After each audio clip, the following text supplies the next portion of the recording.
All right, good morning, everyone. So it is Monday, November 7th. We are on here at 8:24 a.m. Pacific. It's my time. We are waiting for London to close in 6 minutes. Based on the size of the news last week, I am not looking for a big day today. I'm going to use small lots. I am probably not going to give my trade more than one chance. Then I am going to wait on a range break. Now, the range break that I would really love to see is a sell on US30.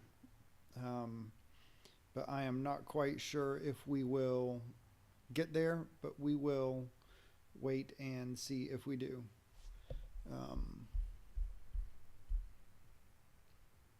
I think my music isn't working. I wonder why.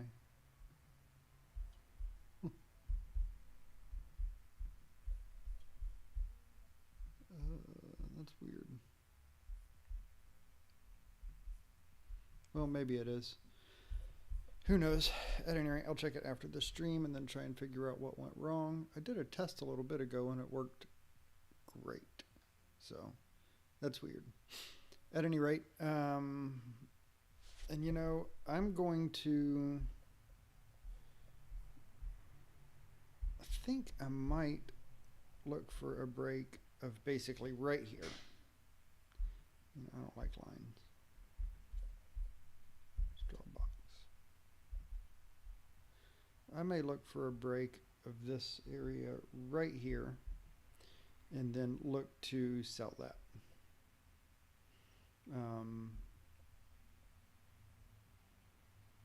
But we'll see what price is moving like towards it. We got 4 minutes till London close.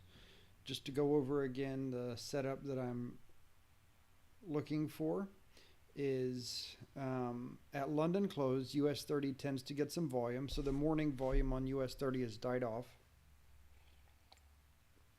And what I'm looking for is I just draw a box around the last hour of London, New York overlap. So that's 7:30, 8:30 my time. London time, it's 3:30, 4:30 p.m. And I look for that range to be important. Some days it's a break of that range. And honestly, today we could go up, right up through that range. I usually look for this on the 5-minute. My indicator's acting funny. It's not really an indicator as much as it just draws a box for me, which is nice.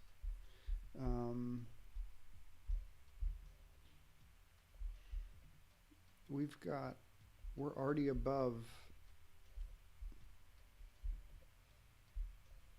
I want to say we're above, so we're not quite above last week's high, but we are coming up to it.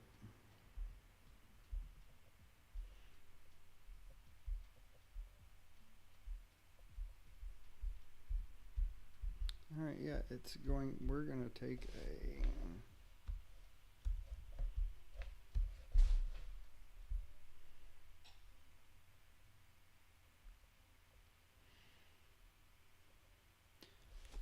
looks like it's going to be a buy, which I don't love.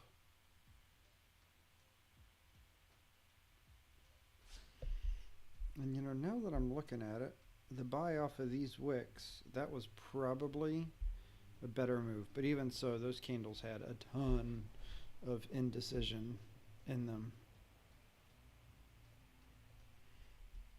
This buy here was also full of indecision. Candles hardly moving anywhere without having a ton of trouble.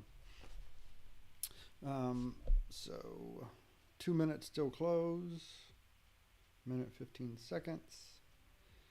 Very tempted to enter a buy right here. I'm going to do it. I'm going to put stops about halfway down this candle.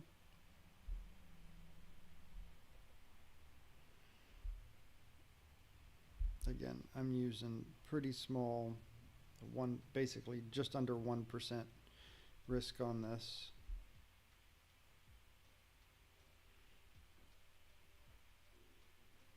Probably should have waited for it to close, but oh well. It was a small trade.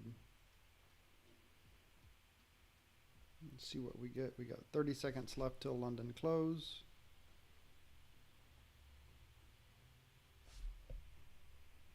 And we are almost out. I don't know how we didn't get out on that.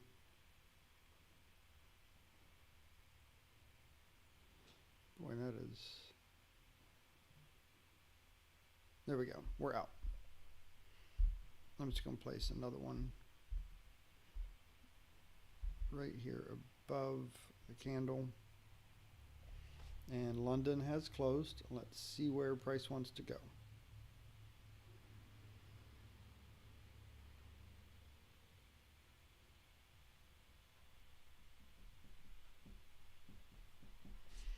You know, looking at it, this candle here already closed above all the other candles today, this 5 minute.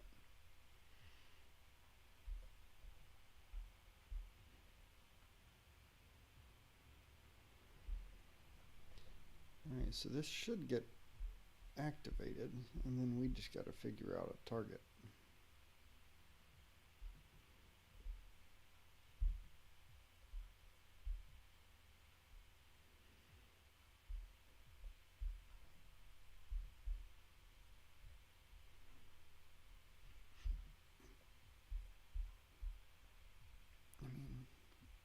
I guess we could come up around here. It's 32, basically 32.7 would be our possible target.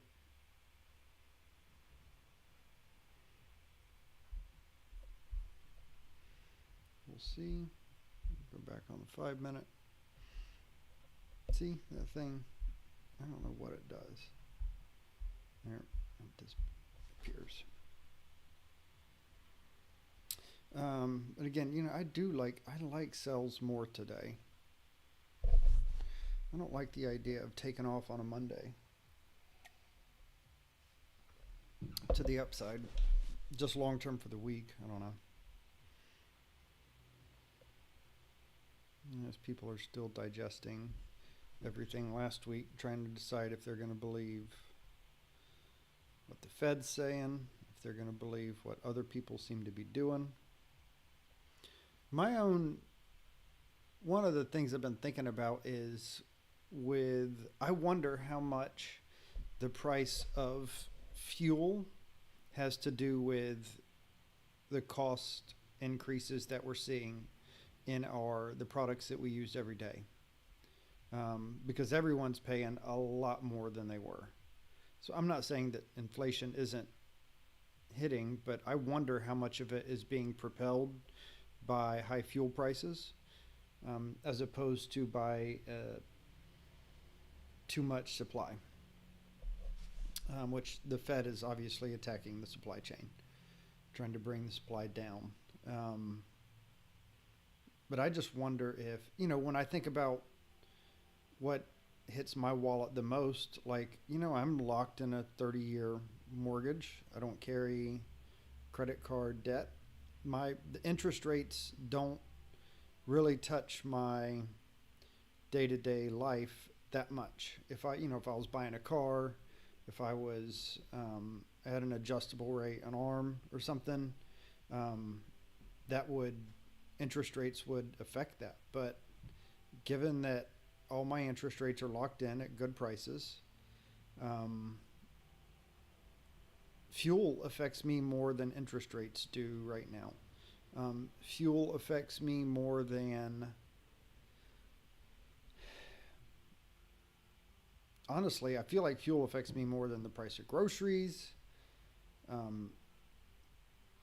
It affects me more than a lot of other stuff. So I don't know. And I wonder how many people are like me, where fuel is the biggest single impact to them in their budget. Man, we really don't have much momentum today. We're 5 minutes after the close, and we have done almost nothing. Created a little range there. And created enough of a range here that I would probably sell a break below that and take it down to somewhere like right there.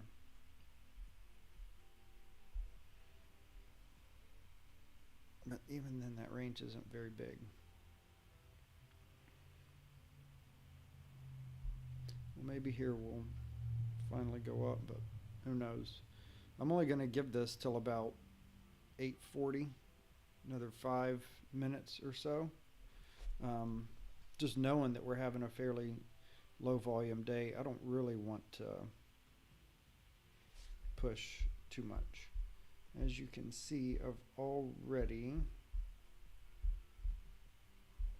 done okay today. 170 commissions, 148. So I'm willing to let go of another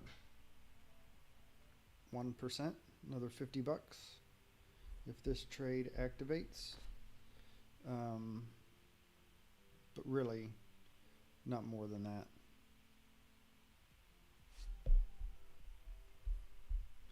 You know what? Another thing I wonder if we could see would be just a, how do I draw on here? If we could see price come down,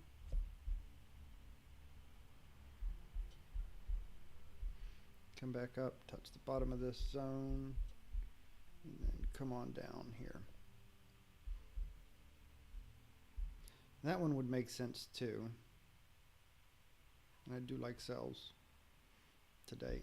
You know, given that we came back, we touched the top of this zone, we did not, price failed to breach the top of this zone. I'm still liking sells.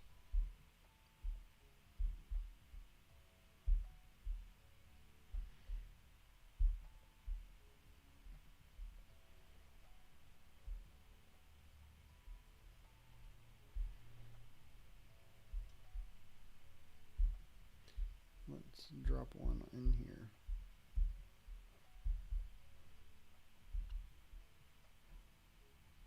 Oh, we are in a, gosh, that was terrible.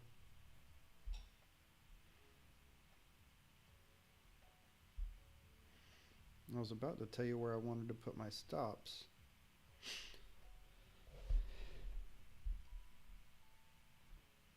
And then, all right, there's our 1%.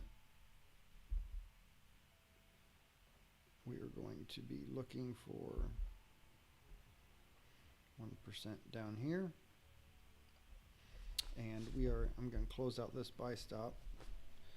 We are in this trade and are going to see where it goes. It would have been great if I could have actually gotten my entry up here where I wanted it, which is like 3.6, 2.5, 2.7, something like that. That would have been ideal. But not only did I not get that, I couldn't move fast enough, but I got slipped pretty good on the entry. I say pretty good. I got slipped a few points. I wonder if it'll tell me how much it slipped.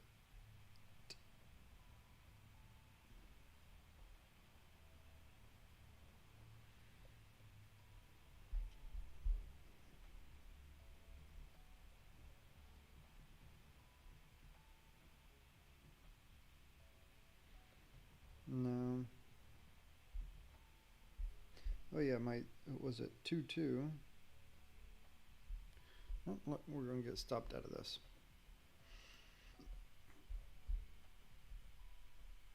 Not even paying attention.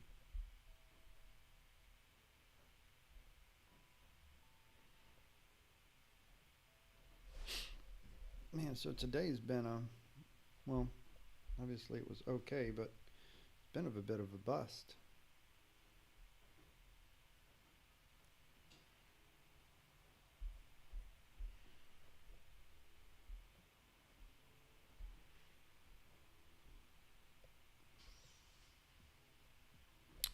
See what's going to happen. We may come right back in this little range and then not go anywhere. So cold in my office. I still got my jacket on. Man, I don't get to control the heat in here, so I've just got a heater under my desk. But it stays so cold in here. All right, come on. Let's see price just move down. We're not trying to look for the whole move here. So the whole move would be down to the bottom of the last hour. I'm only looking for a small portion of it, a la Raja Banks. You know, you can't, if you're looking for 10 pips in a 10 pip range, you'll never, your odds are very, very against you. But if you're looking for 10 pips in a 30 pip range, then the odds definitely move in your favor of getting that. And so that's what we're looking for here today, is not the whole thing, just a bit of it. And honestly, if price comes back up again, I'm going to start closing out at least a portion of my position. And there we go. All right, so that's our day. We are up 4% on the day. So I feel solid about that. If I could do that with $1 million bucks. Up 4% for the day. I'm going to call it quits. If you're looking for an additional setup, I don't even know if anyone's watching, but if you're looking for an additional setup, break below here. So a break below 32525, something like that, would probably be a pretty reliable sell. So, all right, I will see you guys tomorrow.